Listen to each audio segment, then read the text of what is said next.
Hello everyone, नमस्कार आप सभी को। जैसा कि आप देख रहे हो आपका अपना यूट्यूब चैनल मिशन मैथमेटिक्स और मैं आपकी फ्रेंड पूनम कालीमन। और चलिए हम कॉम्प्लेक्स पे काम कर रहे थे। तो कॉम्प्लेक्स पे जो नेक्स्ट है आपका ज़ीरोज़ एंड देयर ऑर्डर की बात कर रहा है वो। ठीक है, ब्राइटनेस शायद आज भी थोड़ी सी ज़्यादा है। ठीक है, अब शायद आपको दिखाई देगा अच्छे से। क्या कह रहा है कि a number z note is a zero of a function f if अगर फंक्शन के अंदर z की जगह z नोट रखने से वैल्यू ज़ीरो आ जाती तो वो उसकी ज़ीरो कहलाएगी, जैसे रियल में होता है। ये सिंपल डेफिनेशन है। ठीक है, z अगर कोई पॉइंट है, z नोट कोई पॉइंट है, उसको मैं फंक्शन की ज़ीरो तब बोलूँगी जब उसको रखने से फंक्शन की वैल्यू ज़ीरो आ जाए, तो वो ज़ीरो कहलाएगी, सॉल्यूशन कहलाएगी उस फंक्शन का। रूट भी कहते हैं इसको। तो अभी हम यहाँ पे कॉम्प्लेक्स में काम कर रहे हैं तो इसको जीरो बोलेंगे। आगे क्या कह रहा है, we say that an analytic function f has a zero of order n. यहाँ पे मेन बात ये है, ठीक है, कि जीरो तो हमें पता है कि जो उसको सेटिस्फाई कर दे, जो उसको जीरो बना दे, वो उसकी जीरो कहलाएगी, वही पॉइंट उसका जीरो कहलाएगा। But zero of order n का मतलब ये हुआ कि जेड नोट पे अगर फंक्शन खुद भी जीरो आ रही है, उसका फर्स्ट डेरिवेटिव करने पर भी जीरो आ रहा है, सेकेंड डेरिवेटिव भी जीरो आ रहा है और उसका एन माइनस वनथ डेरिवेटिव भी जीरो आ रहा है, लेकिन एफ एन ये देखो ये जीरो ना आए, मतलब यहाँ पे जाके वो जीरो नहीं है, एनथ डेरिवेटिव पे जीरो नहीं है, लेकिन एन माइनस वन तक वो जीरो है। तो मैं ये कहूँगी कि जेड नोट जो है फंक्शन की ज़ीरो तो है ही, ज़ीरो के साथ साथ उसका ऑर्डर कितना है, एन ऑर्डर है। ठीक है, और इसके बाद ये थ्योरम जो दे रखी है ना, ये इसको और क्लियर कर देगी। आप इसको देख लेते हैं पहले। Zero of order N option F that is analytic in some disc दे दिया, फिर आप सर्कल मान के चल सकते हो। फंक्शन है वो एनालिटिक है इस सर्कल के अंदर जिसका सेंटर जेड नोट है और रेडियस आर है, has a zero of order N at Z is equal to Z naught. उसके सेंटर पे जो फंक्शन है वो ज़ीरो होगा उसका सेंटर, और कितने ऑर्डर का होगा, एन ऑर्डर का होगा। कब होगा, if and only if F can be written as, F को मैं ऐसे लिख पाऊँ वेयर फाई कोई भी एनालिटिक फंक्शन हो सकती है जो Z is equal to Z naught पे ज़ीरो ना हो। ठीक है, कहने का मतलब ये है कि फंक्शन एफ जेड, ठीक है, वो एनालिटिक है। एनालिटिक किसके अंदर है, जेड माइनस जेड नोट, इस डिस्क के अंदर कह लो या इस सर्कल के अंदर कह लो जिसका रेडियस आर है, जिसका सेंटर जेड नोट है। या फिर आप इसको उल्टा भी चल सकते हो। ऊपर उसने कहा जेड नोट जो है वो ज़ीरो है, किसकी है, फंक्शन एफ जेड की ज़ीरो है, और इसका ऑर्डर कितना था, ऑर्डर इसका एन ऑर्डर है। ठीक है, ऑफ ऑर्डर एन। ठीक है, तो एक बात बताओ, उसने तब कहा था कि जब एफ ऑफ जेड नोट जो है वो भी जीरो हो, एफ ऑफ फर्स्ट डेरिवेटिव जो है वो भी जीरो हो, और इसका एन माइनस वनथ डेरिवेटिव जो है वो जीरो हो, बट एफ एन जेड जो है वो जीरो ना हो। ठीक है, तो यहाँ पे ये चीज़ हमारी आपको क्लियर हो गई। अब हम इन दोनों डेफिनेशन को हम कनेक्ट करने वाले हैं। ठीक है, तो इसका मतलब जब वो ऐसे करेगा, वो जो एन ऑर्डर की जो जीरो की बात कर रहा है, तो इसका मतलब आपने ये रियल में भी मैंने कराया था, तो इसका मतलब ये हुआ कि जो मेरी फंक्शन है ना उसमें कोई ना कोई फैक्टर ऐसा है जो जेड माइनस जेड नोट की पावर एन बनता होगा। ठीक है, अब मान लो मेरी फंक्शन कुछ इस टाइप की होगी, तभी ऐसा पॉसिबल है कि दोबारा से एक बार इसको पॉइंट टू पॉइंट चलते हैं। आप ये कहते हो कि एफ ऑफ जेड एक फंक्शन है, ठीक है, चाहे वो कॉम्प्लेक्स हो चाहे वो रियल हो। आपने ये कहा कि जेड नोट इसकी ज़ीरो है, ठीक है, या जीरो होने का मतलब क्या है, सॉल्यूशन है, रूट है, बात वही हुई ना जो रियल में आप बोलते हो।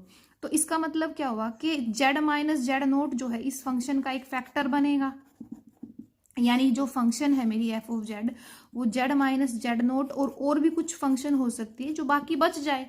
ठीक है, तो इसका मतलब जो है ये आपको समझ आ गया होगा कि ये रियल में भी आप काम करते हो कि अगर कोई जैसे आप ये कहते हो कि मेरी फंक्शन है उसके अंदर टू रखने से मुझे जीरो मिलता है, तो इसका मतलब अगर वो एक्स में फंक्शन है तो एक्स माइनस टू उसका फैक्टर होगा। ठीक है, तभी तो उसको टू रखने से वो जीरो बन रहा है। ठीक है, उसको पूरा पूरा डिवाइड करेगा, तो वही चीज़ यहाँ है कि जेड नोट रखने से अगर वो जीरो बना रही है तो जेड माइनस जेड नोट उसका एक फैक्टर बनेगा, यानी फंक्शन कहीं ना कहीं ऐसे लिखी जाएगी। ठीक है, जैसे कोई मुझे यहाँ पे कह देता ax² plus bx plus c is equal to, मेरे पास ये फंक्शन दे रखी है f(x) और 2 जो है इसका 0 है, इसकी 0 है, तो इसका मतलब ये हुआ कि ये फंक्शन कहीं ना कहीं मेरी z-2 बनेगी और x-2 बनेगी, और कोई और भी कोई फैक्टर हो सकता है, क्योंकि पावर 2 है तो दूसरा फैक्टर जो बाकी बच जाएगा वो कुछ भी हो सकता है, अल्फा बीटा गामा कुछ भी हो सकता है, तो वो इस तरह से आपकी बचेगी। ठीक है, तो अब वो जो बाकी बची हुई है वो कौन सी है, फाई जेड है। ठीक है, अब मैं यहाँ पे बात करूँ, अब उसने कहा है कि मेरी जो फंक्शन है ना वो एन ऑर्डर की तब होगी जब उसका ये वाली जो कंडीशन होगी ये सेटिस्फाई होगी। अब इसको सेटिस्फाई करने का मतलब ये क्या हुआ कि मैंने पहला डेरिवेटिव किया, जब मैं पहला डेरिवेटिव करूँगी तो वो ये कह रहा है इस वाली थ्योरम में, नीचे वाली थ्योरम में वो ये कह रहा है कि फंक्शन पक्का इस टाइप की होगी। वो जब इस टाइप की होगी तभी तो मेरा ऐसा मिलेगा मुझे कि फर्स्ट डेरिवेटिव भी 0 हो जाएगा, सेकंड भी 0 हो जाएगा, n-1 तक 0 हो जाएगा और nth वाला 0 नहीं होगा। करके देख लो आप, जब आप यहाँ पे अगर पावर n कर देते हो, n आगे आएगा, z-z0 n-1 रहेगा, कुछ ना कुछ फंक्शन बाकी बच जाएगी। ठीक है, वो आप दोबारा से आप करोगे कि आप इसको छोड़ दोगे, इसका डिफरेंशिएशन ले लिया, इसको छोड़ दोगे, फिर अगली बार जो है आप z-z0 की पावर n को छोड़ दोगे और फाई का आप डिफरेंशिएशन ले लोगे, वो एक अलग चीज़ है। जब आप इसमें 0 रखोगे, सॉरी z0 को रखोगे तो ये 0 हो गया, ये भी 0 हो गया, ये यहाँ से 0 हो जाएगा तो 0 आ गया। जब आप सेकेंड डेरिवेटिव लोगे तो भी ये वाली पावर फिर से एक आगे आ जाएगी, फिर से वो z0 रखने से 0 ही बनेगी, ये भी 0 बनेगी, तो आपकी 0 बनती चली जाएंगी। ये 0 बननी बंद कहाँ हो जाएगी, जब आप n-1th डेरिवेटिव लोगे वहां तक आपकी ये 0 बनेगी, और जैसे ही आप उसके बाद लोगे तो ये सारा सब कुछ मटेरियल आगे आ जाएगा और इसका जो डिफरेंशिएशन होगा उसके आगे n फैक्टोरियल आ जाएगा, क्योंकि ये सभी पावर एक एक करके आगे आ चुकी होंगी और फिर डिफरेंशिएशन करने को यहाँ कुछ नहीं बचेगा, यहाँ 1 आ जाएगा। ठीक है, ये आपको पता ही होगा, x की n का जब डिफरेंशिएशन लेते हो तो डिफरेंशिएशन करते करते जब आप nth डेरिवेटिव तक चले जाते हो तो nth डेरिवेटिव जो होता है, अगर आपकी फंक्शन ये है तो वो क्या आता है, n फैक्टोरियल आता है। ठीक है, तो ऐसे ही आप अगर इस टाइप का लोगे तो उसका भी यही आएगा, तो यहाँ जाके ये 0 होना बंद हो जाएगा। ठीक है, तो यहाँ पे आप देखोगे कि f ऑफ जो z होगा, z0 होगा, वो 0 नहीं होगा। ठीक है, तो इसका मतलब ये जो दोनों ही डेफिनेशन है इनमें एक कनेक्शन है। ठीक है, डेफिनेशन और इस थ्योरम में बहुत बड़ा कनेक्शन है। ठीक है, और अब ये फाई जेड जो है वो बचा हुआ हिस्सा है कि जो हो सकता है कि कुछ ऐसा मटेरियल भी बचा हो जहाँ पे z0 रखने पे वो 0 ना देता हो। ठीक है, अब ये इसमें कुछ आपको एग्जाम्पल भी दे रखे हैं, ये कुछ ऐसा खास नहीं है कि आपको ना समझ में आए। अब इसके अंदर ये क्या कह रहा है, ये वाले क्वेश्चन में पेपर ले लेती हूँ, इसमें ये क्या कह रहा है, फंक्शन जो है वो आपकी z+2 माइनस आयोटा है। इसको आपको ये बताना है इसकी 0 कौन सी इसकी 0 और कितने ऑर्डर की है। ठीक है, अब इसमें अगर मैं इसको ऐसे करके लिख दूं, ऐसे करके लिख दूं, ठीक है, तो -2 प्लस आयोटा 0 है इसकी, इसको इसमें यहाँ रखोगे तो वो कैंसिल आउट हो जाएगा, 0 हो जाएगा, ये इसकी 0 है और इसका ऑर्डर कितना है, 2 है। ठीक है, ऐसे ही आपको यहाँ पे बताना है, फैक्टर बना लो, आप फैक्टर बना दो और जैसे जैसे आप 0 निकाल पाओगे आप 0 निकाल दो। z² माइनस का 4 आएगा, z² जो है +4 आएगा, इसके फिर से कर दोगे z-2 z+2, और इसको जब आप करोगे फैक्टर, इसके आप फैक्टर जो है आयोटा में कर सकते हो, मतलब इसका जो आएगा, अभी इसको ऐसे ही रहने दो। ठीक है, जब इसके फैक्टर आप करोगे तो ये z=2 आया, एक -2 इसकी 0 आई, यहाँ से जब लोगे तो z जो है वो प्लस माइनस आयोटा 2 आएगा। ठीक है, यानी इसकी जो है 4 0 हैं, 2 -2 2 आयोटा -2 आयोटा, ये इसकी जीरोज हैं और सभी का ऑर्डर 1 1 है, सभी की पावर 1 है, इसकी भी 1 है, इसकी भी 1 है और बाकियों की भी 1 1 है। तो इस तरह से आप ये बड़े आराम से बता सकते हो। ये डेफिनेशन आपको क्लियर हो गई होगी।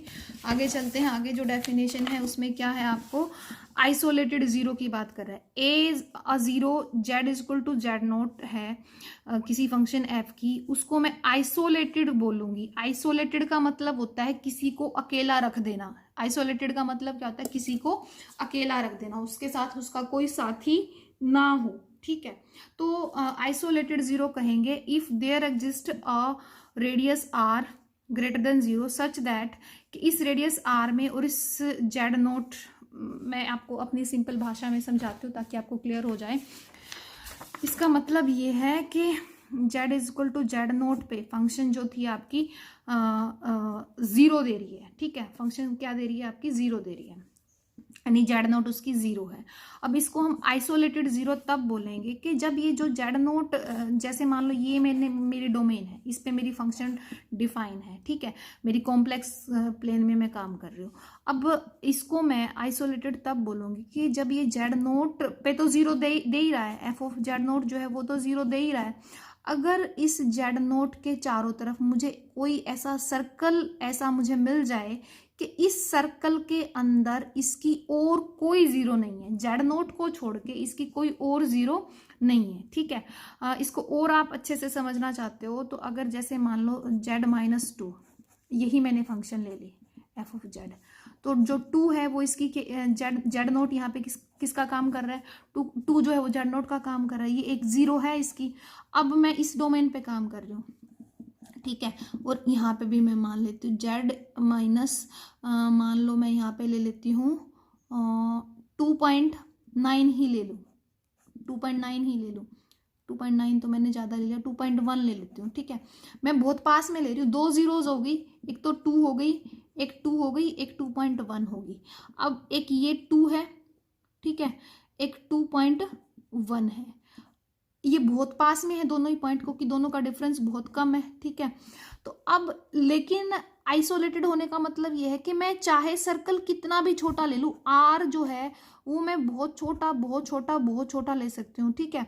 आर जो है वो मेरा बस जीरो से बड़ा होना चाहिए, जीरो से बड़ा होना चाहिए, तो मैं एक ऐसा सर्कल ले सकती हूँ जिसके अंदर कोई और जीरो नहीं है, दो ही जीरो है इसकी, एक 2 है, एक 2.1 है। तो अब मैंने 2 पे मैं एक ऐसा सर्कल बना सकती हूँ कि और कोई जीरो ना हो, यहाँ पे भी मैं एक ऐसा सर्कल बना सकती हूँ जिसपे बाकी कोई जीरो ना हो। अब आपके दिमाग में ये आ रहा होगा कि ये 2 है और ये 2.1 है, अगर मैं ऐसे सर्कल ले लूँ तो दो जीरो आ गई। आपको सर्कल बड़ा नहीं लेना है, आपको छोटे से छोटा आपको मतलब ढूंढना है कि क्या इससे छोटा कोई और हो सकता है। ऐसे तो इस सर्कल में तो दोनों ही आ रही है, अगर मैं रेडियस मान लो आपका बड़ा सारा ले ले तो दोनों ही जीरो आ रही है, लेकिन आपको एक ऐसा रेडियस ढूंढना है कि वो रेडियस जो है ग्रेटर देन आर, ऐसा ढूंढना है कि ग्रेटर देन जीरो हो और उस रेडियस के अंदर जो है आपका कोई और जीरो ना हो, ठीक है। तो ये भी आपकी आइसोलेटेड बन जाएगी, और आपको पता है रियल नंबर को और छोटा और छोटा और छोटा और छोटा आप कर सकते हो, आर को आप बहुत छोटा ढूंढ सकते हो।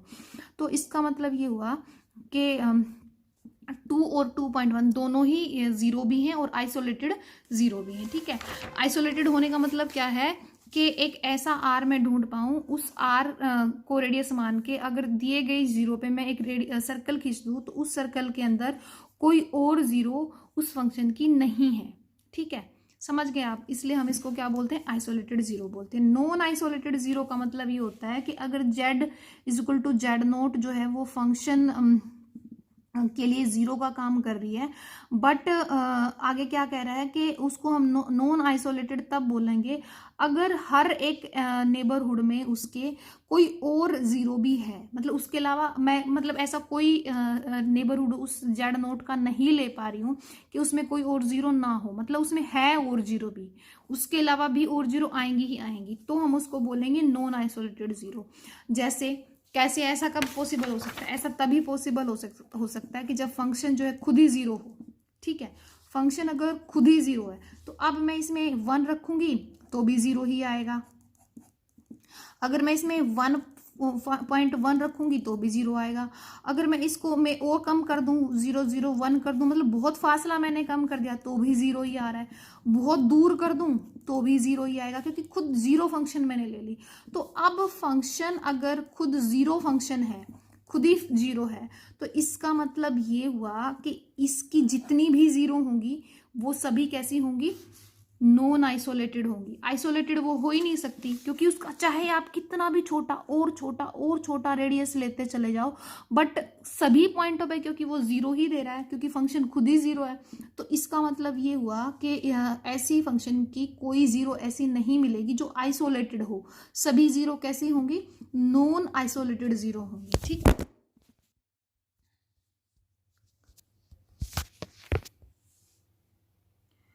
ठीक है, तो आपको ये समझ आ गया होगा।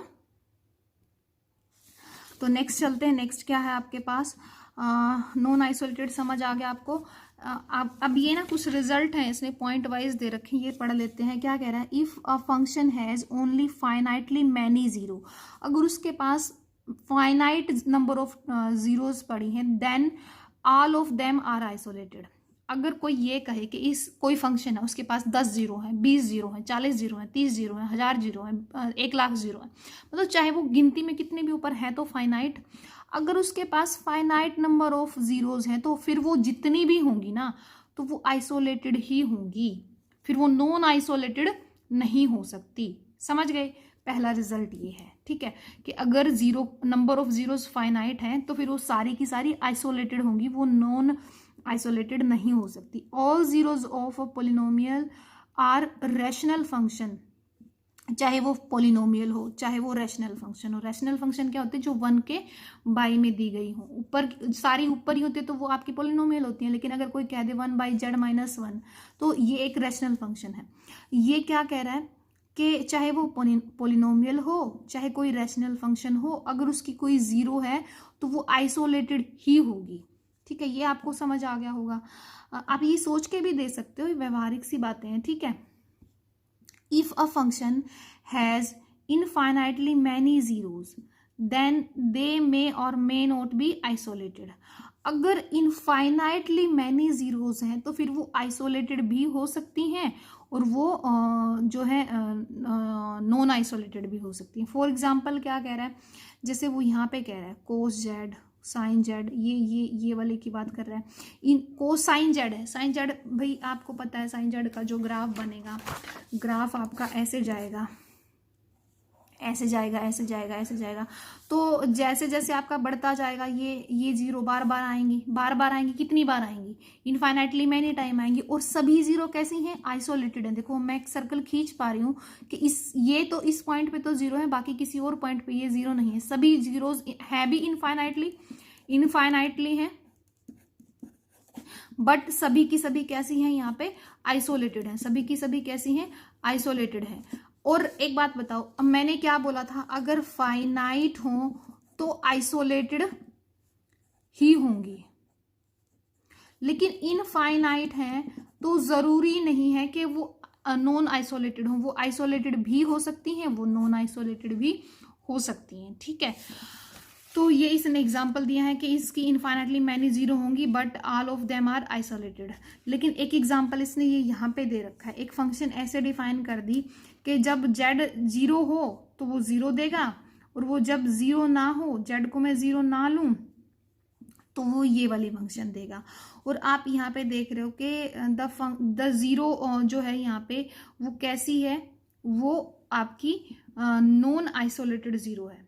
ठीक है, कैसी है वो आपकी नॉन आइसोलेटेड जीरो है। ठीक है, और इसके बाद वो क्या कह रहा है, एक मिनट ये इस पे बात करते हैं आगे। वो ये आपको इस तरह से समझा रहा है कि जो फंक्शन है वो साइन 1/z है, अगर z जो है वो जीरो नहीं है, और वो जीरो है जब z जो है जीरो है। ठीक है, अब आप ये बताओ मुझे, अगर मैं ये कहूँ कि ये मेरी जीरो दे रही है, मतलब यहाँ इस फंक्शन की किसी पॉइंट पे वैल्यू जीरो आ रही है, तो इसका मतलब ये हुआ कि 1/z जो है वो n पाई होगा, और इसका मतलब क्या हुआ, z जो होगा इसको अगर पलट दोगे तो 1/n पाई आएगा।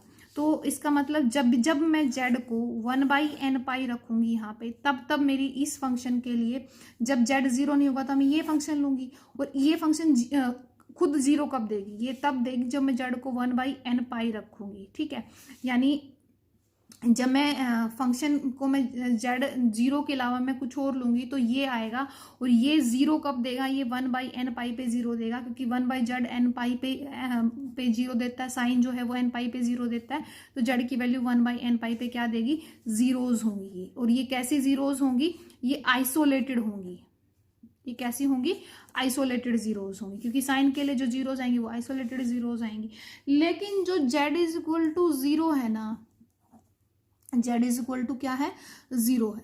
तो जब आप Z is equal to zero रख रहे हो तो वो ये कह रहा है कि आपका अकेला यही जीरो नहीं है, इसके अलावा कोई और जीरो भी है।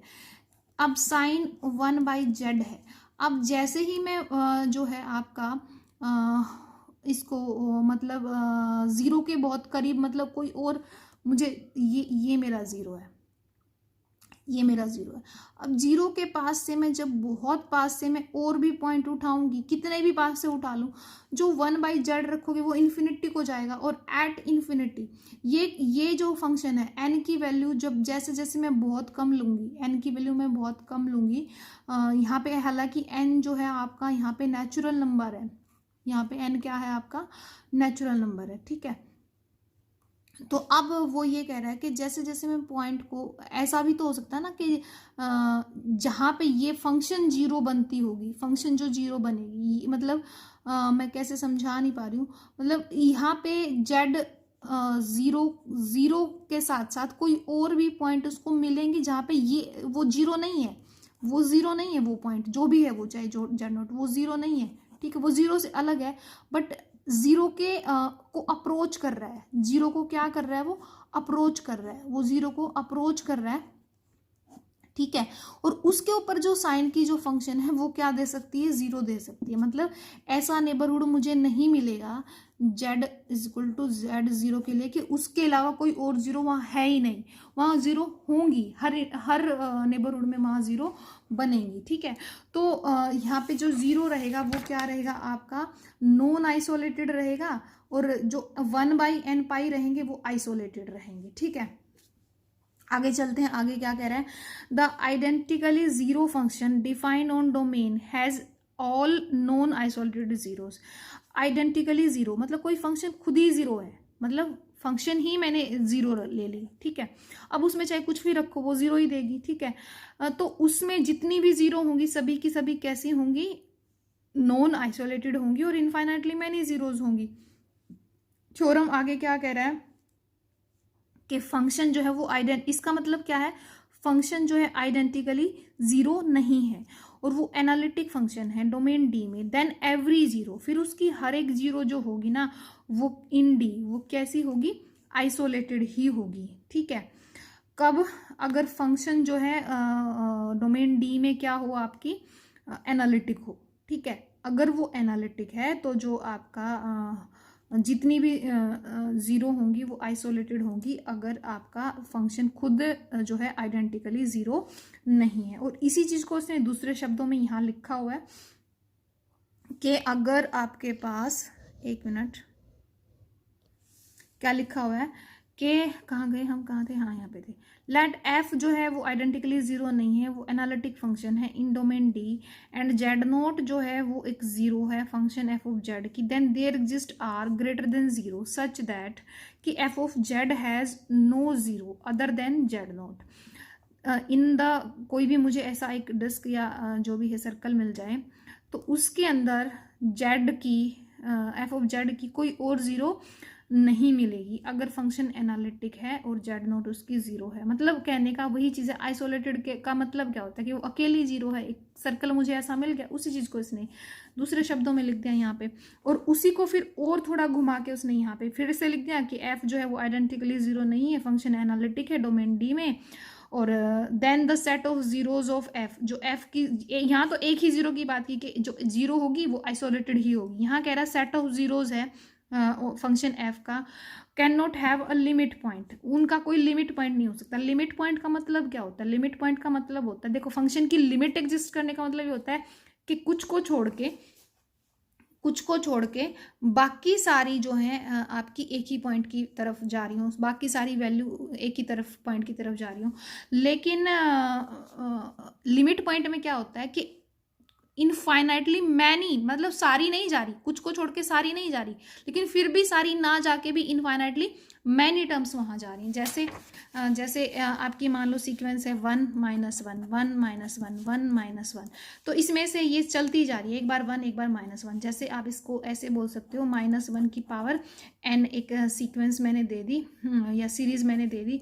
जैसे ही मैं n को वैल्यू पुट करते जाऊंगी तो ये मेरी बनेगी। तो इसमें से देखो बहुत सारी तो ऐसी हैं जो 1 दे रही हैं, बहुत सारी इनफाइनाइटली मैनी 1 की तरफ जा रही हैं और इनफाइनाइटली मैनी -1 की तरफ जा रही हैं। तो ये एक ऐसी सीरीज है, सीक्वेंस है, जिसका 1 भी एक लिमिट पॉइंट है और -1 भी एक लिमिट पॉइंट है, क्योंकि इसमें से इनफाइनाइटली मैनी टर्म्स तो 1 दे रही है और इनफाइनाइटली मैनी ही टर्म्स आपकी -1 दे रही है। लेकिन सभी एक की तरफ जाए, अगर सभी एक की ही तरफ जाए ना, तो वो उसकी लिमिट बन जाती है, वो उसको कन्वर्ज करती है। अब ये इसको कन्वर्ज नहीं करती, ठीक है, ये किसी को भी कन्वर्ज नहीं करती, ठीक है, ये नॉन कन्वर्जेंट है। डाइवर्जेंट आपकी क्या है, ये आपकी सीक्वेंस है, लेकिन लिमिट पॉइंट इसका एग्जिस्ट करता है, एक 1 है और एक -1 है, ठीक है। अब आगे चलते हैं। अब जैसे अगर 1/n होता, तो 1/n में क्या था कि आप बहुत दूर चलने के बाद, वो काफ़ी आगे चलने के बाद आपकी वैल्यू जो है वो 0 के बहुत आसपास आने लग जाएंगी। जैसे मैं 1/, बहुत बड़ी सी वैल्यू रख दूँ, फिर 1/, फिर बहुत बड़ी सी रख दूँ, तो इनफाइनाइटली मैनी टर्म्स होंगी जो 0 को जाएंगी। तो ऐसी जो सीक्वेंस होगी वो आपकी 0 को कन्वर्ज करेगी, मतलब बहुत सारी टर्म होंगी जो बाकी की सभी टर्म होंगी जो 0 को ही जाएंगी। यहाँ क्या कह रहा है, एक एक जा रही है, मतलब इनफाइनाइटली मैनी जा रही है, पर फिर भी सारी नहीं जा रही, ठीक है। तो इसका मतलब ये हुआ कि अगर उसके पास जितनी भी, कहाँ थे हम, यहाँ पे काम कर रहे थे, हाँ, तो अगर उसके पास जितनी भी जीरोज का सेट है, उनका मैं एक सेट बना लूँ, तो उनका कोई लिमिट पॉइंट नहीं होगा। क्यों नहीं होगा लिमिट पॉइंट? क्योंकि उसके अलावा फिर वो दूर दूर है, मतलब एक एक मुझे ऐसा नेबरहुड मिल रहा है कि उस नेबरहुड में बाकी कोई और जीरो नहीं है, वो अकेली अकेली जीरो है, मतलब वो दूर दूर है, मतलब वो किसी एक ही तरफ नहीं जा रही, ठीक है। ऐसा नहीं है कि इनफाइनाइटली मैनी एक की तरफ चली गई और इनफाइनाइटली मैनी दूसरी की तरफ चली गई, तो उनका कोई लिमिट पॉइंट वहाँ पे नहीं हुआ। It can not have a limit point. If S is the set of zeros of F, then S dash मतलब S का कॉम्प्लीमेंट की इंटरसेक्शन अगर मैं D के साथ ले लूँ तो मेरे पास क्या आएगा, फाई आएगा। समझ गए आप? कहने का मतलब ये है कि डोमेन ये D है, इसके अंदर ये पॉइंट पड़े हैं, ठीक है, ये पॉइंट पड़े हैं। अगर ये इन पे फंक्शन जो है वो जीरोज का फंक्शन वो पड़ा है, सेट पड़ा है, मतलब ये जीरोज पड़ी हैं, इनको अगर वो इस तरह से नेबरहुड बना पा रहा है छोटी, कि उस नेबरहुड में कोई और जीरो नहीं है, और फिर इन एस का क्या ले रहा है, वो क्या ले रहा है इन एस का, क्या कहते हैं उसको, कॉम्प्लीमेंट। क्या ले रहा है वो, कॉम्प्लीमेंट ले रहा है। तो अगर वो इसका कॉम्प्लीमेंट ले लेता है और डी के साथ वो क्या करता है, उसकी इंटरसेक्शन करता है, तो मतलब ये लगभग ये एक एक करके इसको कवर ही कर लेंगी।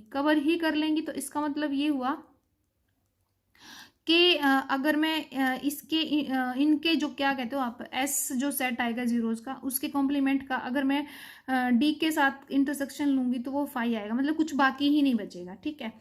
समझ गए आप? ये कह रहा है यहाँ पे identity theorem and it's different form. Identity theorem क्या कह रहा है उसको भी देख लेते हैं। क्या कह रहा है, एफ ऑफ जेड जो है वो एनालिटिक फंक्शन है in domain D, and there is a zero Z nought of function inside domain D which is not isolated, जो आइसोलेटेड नहीं है, मतलब उसके अलावा कोई और जीरो भी वहाँ हर रेडियस में है, हर सर्कल में है, हर नेबरहुड में है।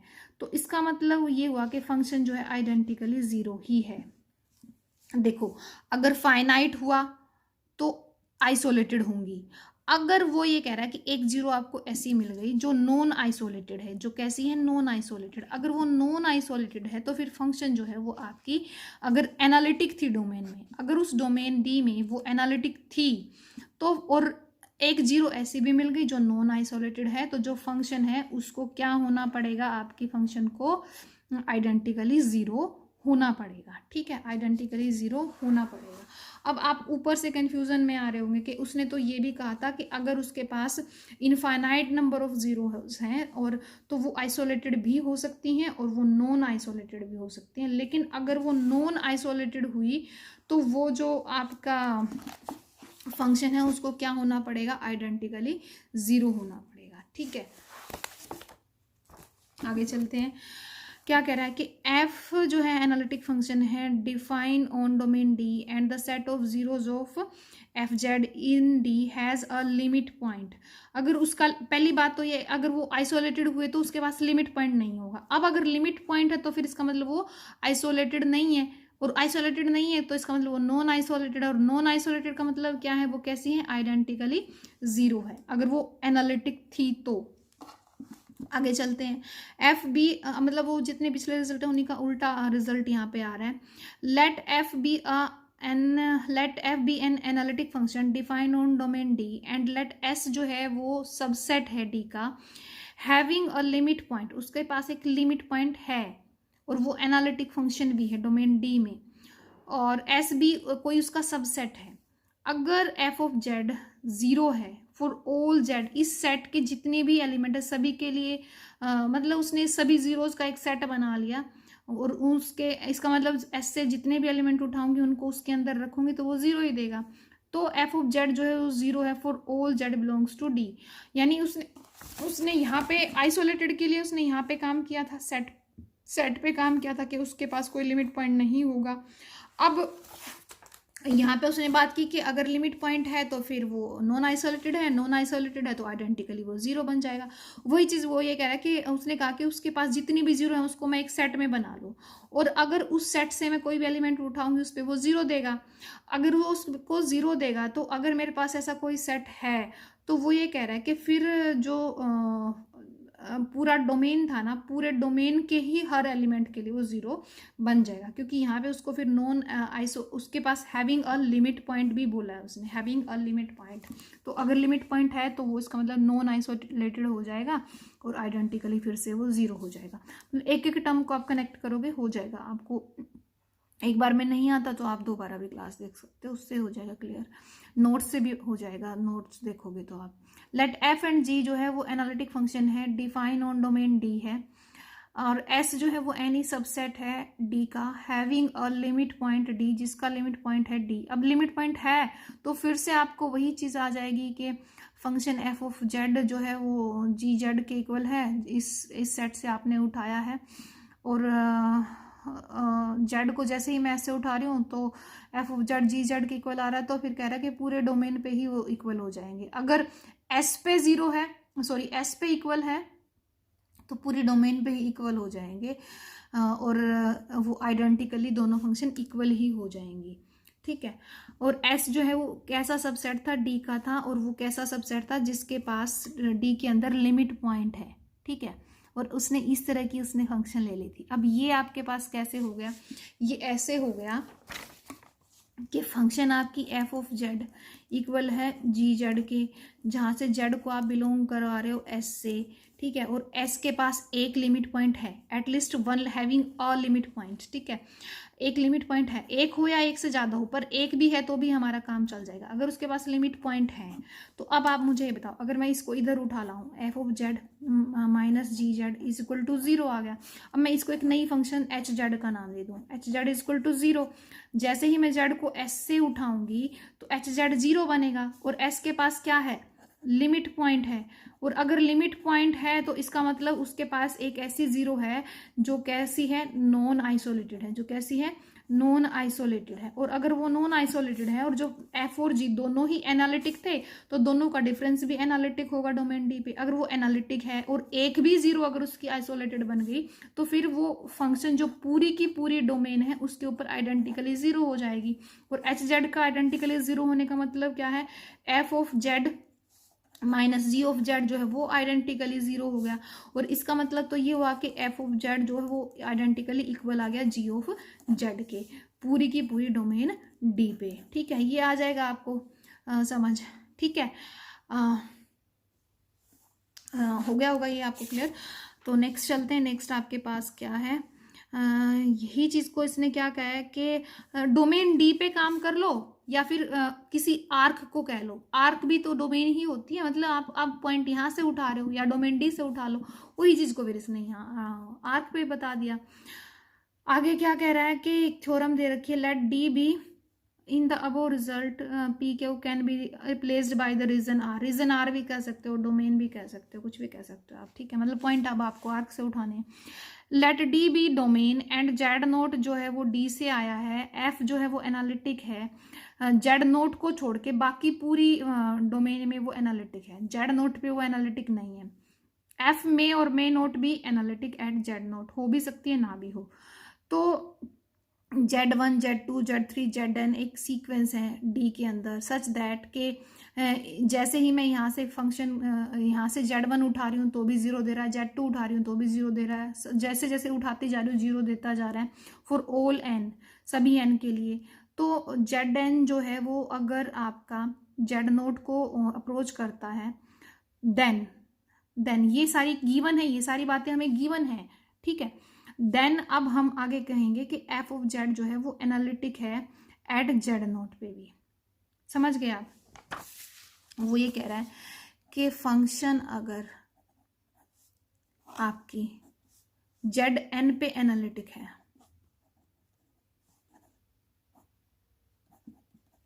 है, ठीक है, तो अगर जेड एन जेड नोट को कन्वर्ज कर रही है तो जो फंक्शन है वो जेड नोट पे भी एनालिटिक ही आएगी, मतलब जिसको वो कन्वर्ज करेगी। अगर हर एक Z1 पे, Z2 पे, Z3 पे, Zn पे, हर एक पे वो एनालिटिक थी, और फिर अगर वो जो सीक्वेंस है वो जेड नोट को कन्वर्ज करती है तो वो जिस लिमिट को कन्वर्ज करेगी उसके ऊपर भी फंक्शन फिर अपने आप ही एनालिटिक आएगी, ठीक है। तो ये आपकी थ्योरम है, और इसको आप ऐसे भी आप याद कर सकते हो। रियल में आपने एक चीज़ की थी कि अगर सीक्वेंस Zn है, Zn अगर सीक्वेंस है वो जेड नोट को कन्वर्ज करती है, और फंक्शन जो है वो कॉन्टिन्यूस है, फंक्शन अगर कॉन्टिन्यूस है किसके ऊपर, सीक्वेंस के ऊपर, ऑन Zn, यानी जेड एफ ऑफ Z1 भी कॉन्टिन्यूस है, एफ ऑफ Z2 भी कॉन्टिन्यूस है, एफ ऑफ Zn भी कॉन्टिन्यूस है, तो वो जिस लिमिट को कन्वर्ज करे ना तो उसके ऊपर भी फंक्शन क्या होती थी, कॉन्टिन्यूस होती थी। अब यहाँ एनालिटिक की बात आ गई, तो ये भी आपको याद आ गया होगा। आगे दूसरी बात ये क्या बोल रहा है कि एफ ऑफ जेड जो है वो नॉन एनालिटिक है एट जेड नोट। अगर वो नॉन एनालिटिक है जेड नोट पे, वो एनालिटिक नहीं है, तो इसका मतलब क्या हुआ कि Z note is an isolated होगा, एसेंशियल सिंगुलैरिटी होगा। सिंगुलैरिटी की डेफिनेशन अब आगे आएगी, अभी तक नहीं आई है, ठीक है, ऑफ एफ जेड, तो वहाँ पे इसको देखेंगे। ये एसेंशियल सिंगुलैरिटी आपको वहाँ समझ आएगी, जब तक आप सिंगुलैरिटी की डेफिनेशन नेक्स्ट क्लास में करेंगे वहाँ पे हो जाएगी। आइसोलेटेड एसेंशियल सिंगुलैरिटी, वो फिर से उसी का एग्जांपल दे रहा है, ठीक है। तो ये दोनों चीज़ें हम नेक्स्ट क्लास में करेंगे। तो आज की क्लास इतना काफ़ी है। Thank you, have a nice time.